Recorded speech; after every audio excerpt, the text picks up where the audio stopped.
Avez-vous été dépassé par le succès d'Absolument débordé?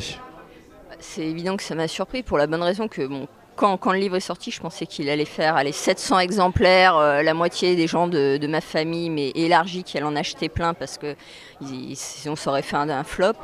Et c'est vrai que déjà que 8500 ait été vendus avant le mois de juillet, c'était énorme.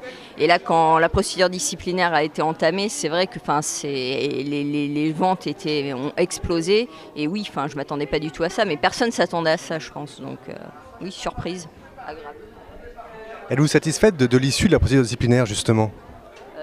Moi j'ai été suspendue, je considère que cette suspension n'est illégale, donc je l'ai portée devant le tribunal administratif.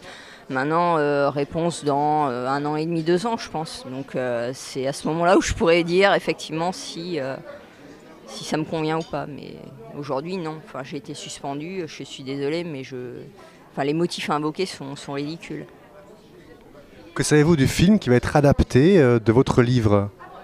C'est UGC donc, qui a racheté les droits et je suis régulièrement en contact avec le producteur Romain Rochman et je pense que vraiment le livre entre de bonnes mains. Donc, Vous collaborez au scénario? a priori oui. Conseilleriez-vous à un jeune diplômé aujourd'hui de passer les concours de la fonction publique territoriale?